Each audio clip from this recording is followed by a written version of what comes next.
बुढ़िया कहने लगी लाला मेरी बात सुनो, मैं मानती हूँ कि हम ऐसे नहीं बचा सकते, लेकिन जो काम हमारे बस का नहीं वो भगवान की बस की बात है। उसी समय कहा बाल प्रहलाद ने हे ऐसे भगवान तो कुमारी देह में तत्काल ही प्रणाम। बुढ़िया कहने लगी लाला के बुढ़िया बोली लाडले कौन कठिन है ये बात, धीर धरो तुम रात भर आना तात प्रभात। बुढ़िया कहने लगी लाला आप ऐसा करो, अगर आप मेरी बात नहीं मानते हो तो रात भर का धैर्य धारण करो। हमें पूरा विश्वास है भगवान इन बच्चों को जरूर जीवित बचाएंगे। तो प्रहलाद जी वहां से चले जाते हैं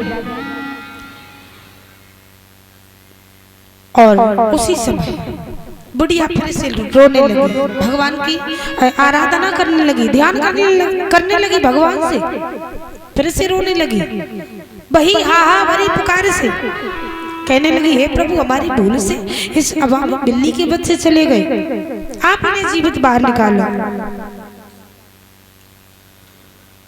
इधर रात भर धैर्य धारण हुआ, जैसे सवेरा हुआ और उसी समय प्रहलाद जी वही फिर पहुंच जाते। मैया रो रही है, जब रोते रोते आवाज खोलने लगे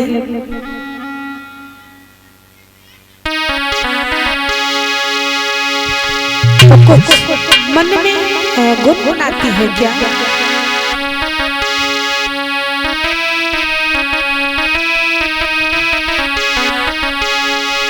अरे हरि गुण गाई रही कि हरि गुण गाई रही और कुमरी खोलती जाती आवाज़ को।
पके पके जमी घड़ा उठाए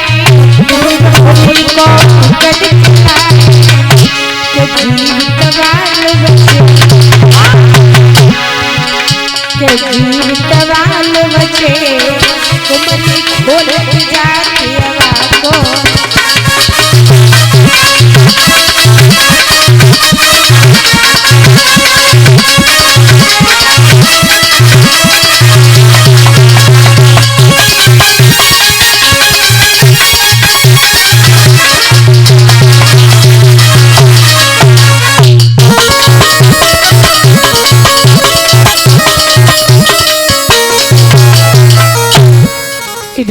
मैया रो रही है, हवा को खोलती जा रही है, कहती है हे प्रभु हमारी भूल से इस हवा में बिल्ली के बच्चे चले गए, इन्हें जीवित बाहर निकालो। तो परीक्षित महाराज इधर भगवान की कृपा से जितने भी घड़ा थे वो उठा लिए, केवल 4 घड़ा कच्चे रह गए उस हवा में। तो जब वे 4 गड्ढा उठाए तो जो बिल्ली के बच्चे थे वो जीवित बाहर निकल आए। उसी समय प्रहलाद जी ने मैया के पैर पकड़ लिए, कहा मैया हमें नहीं पता था कि भगवान की लीला ये होती है। मैं तो इनको आज तक बैरी मानता था, मैं तो ये समझता था कि ये तो हमारा दुश्मन है, क्योंकि इसने हमारे चाचा का वध किया था।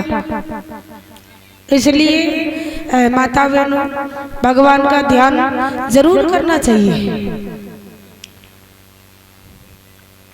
भगवान का भजन अवश्य करना चाहिए। भगवान कभी अपने भक्तों को दुखित नहीं देखना चाहते।